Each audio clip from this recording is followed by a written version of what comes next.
Udah di sini aja. Saya gitu.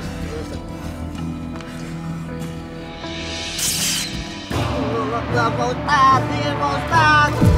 Mau tadi.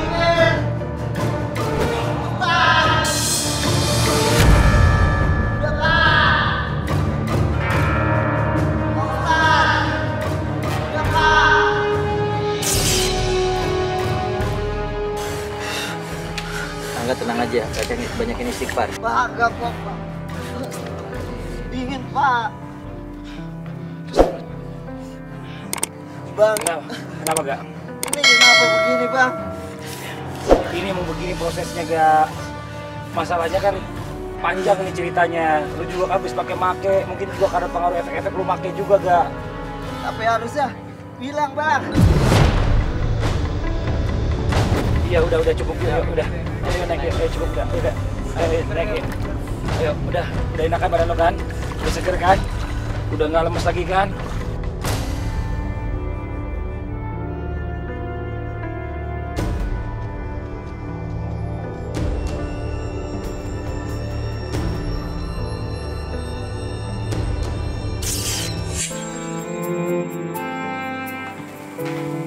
Angga, Pak Ustadz. gimana? Udah agak segeran? Alhamdulillah, Pak. Sebelumnya, aneh mohon maaf. Tadi nggak maksud nyakitin ente. Tapi memang proses yang ada di shock terapi di rumah hijrah tujuannya untuk menenangkan, ya, untuk menenangkan biar ente juga lebih seger, biar efek-efek sesuatu yang ente konsumsi itu dari sesuatu yang haram itu bisa hilang. Nih, kita ganti dulu. Udah aneh bawain kain sarung, baju koko. Ayo kita pakai.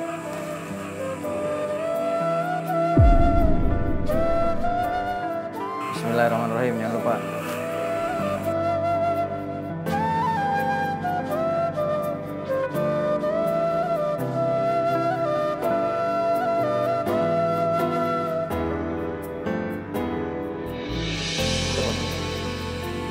Posisi ini udah yang ini aja, jadi tinggal narik.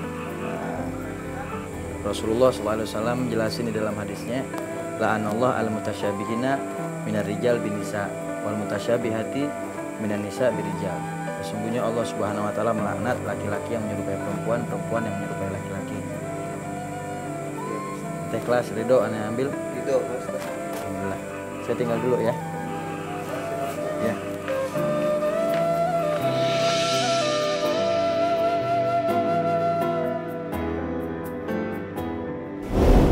Masya Allah. Nah sekarang begini baru nih mantep nih. Tuh, coba duduk lu. Masya Allah. Ustadz nih langsung aja nih ya, kita coba masuk nih ke segmen muhasabah. Ini Masya Allah luar biasa ya. Tadi kalau kita nih ngerasa ini adalah sesuatu kejadian yang pertama kali nih. Sejak kita ada di bekal sebelum ajal, orang baru datang langsung dikasih shock terapi. Ini kenapa begitu nih Ustadz? Jadi begini Bang Fatih, Mas Angga ini datang.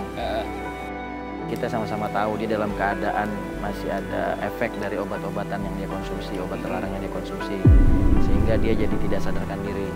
Maka kita langsung shock terapi biar dia bisa sadar, biar dia merasakan bagaimana dirinya yang sebenarnya. Oke kalau gitu langsung aja ya, langsung aja ceritain apa yang mau diceritain sama Pak Ustadz. Mudah-mudahan dapat solusinya hari ini. Ya silakan Ustadz, mohon izin ya. Masya Allah, Mas Angga kalau begini kan lebih terlihat indah dipandang, ya.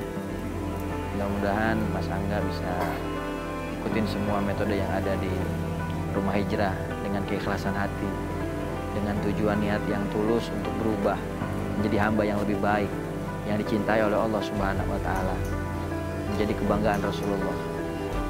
Emang apa aja yang udah pernah Mas Angga lakuin? Ya, saya belum lama nikah Pak Ustadz.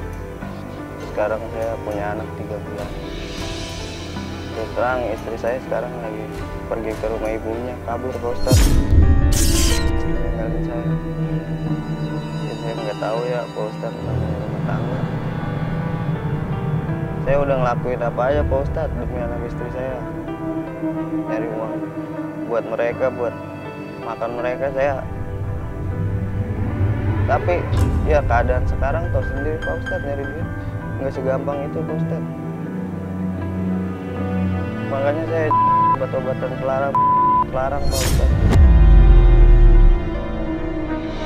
Astagfirullahaladzim. Mas Angga, jangankan orang yang mengkonsumsi obat-obat terlarang, orang yang membuatnya saja dilaknat oleh Allah Subhanahu wa Ta'ala. Apalagi Mas Angga mengkonsumsi juga, mengedarkan juga buat orang lain. Maka begitu banyak kesalahan yang dilakukan. Sumiyal khamra li'annahu yukhamirul uqul. Kata ulama, dinamakan khamar karena dapat merusak akal saraf manusia. Maka jangan dikonsumsi. Apalagi dijual untuk orang lain, berarti mencelakakan orang.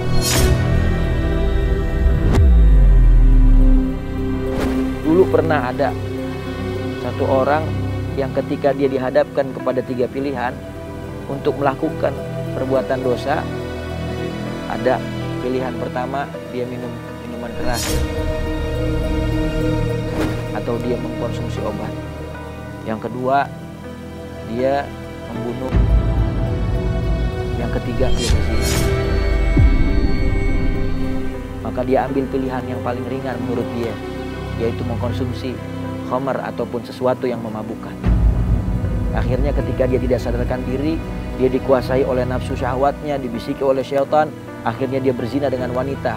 Lalu dia takut wanita itu membeberkan aibnya kepada orang, dia bunuh juga wanita itu. Maka dari mabuk-mabukan, dari konsumsi obat terlarang, itu menyebabkan berzina dan membunuh orang. Mau gimana lagi Pak Ustadz? Dengan tato saya begini aja orang sudah mandang saya jelek Pak Ustadz. Udah nggak ada bagusnya di mata mereka Pak Ustadz. Mas Angga yang sabar. Orang mau berubah baik, mau hijrah ke jalan Allah Subhanahu wa Ta'ala itu banyak sekali ujiannya. Jangan dengerin apa kata orang. Ketika orang memandang kita dengan sebelah mata, selama niat kita sudah betul-betul ikhlas, mau berubah, mau bertobat, kembali kepada Allah Subhanahu wa Ta'ala, maka jangan dengarkan omongan orang. Apakah dengan tobat ini saya masih bisa diberi maaf Pak Ustaz? Subhanallah. Betul, Mas Angga mau bertobat. Betul Pak Ustaz. Hal apa yang membuat motivasi dalam diri Mas Angga sehingga Mas Angga itu mau bertobat? Anak istri saya Pak Ustaz. Kenapa anak istri Mas Angga? Istri saya ninggalin saya Pak Ustaz buat anak saya. Itu semua kan karena disebabkan perbuatan Mas Angga sendiri. Iya Pak Ustaz, emang saya benar-benar salah Pak Ustaz. Nyesel gak dengan kesalahan itu? Nyesel Pak Ustaz. Istri saya minta duit, saya nggak pernah kasih Pak Ustaz.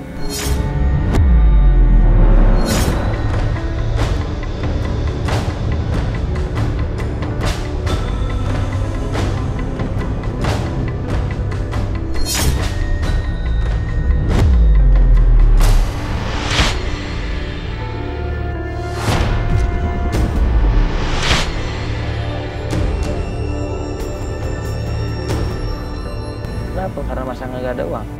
Ada Pak Ustaz, cuman saya lebih belain barang terlarang itu.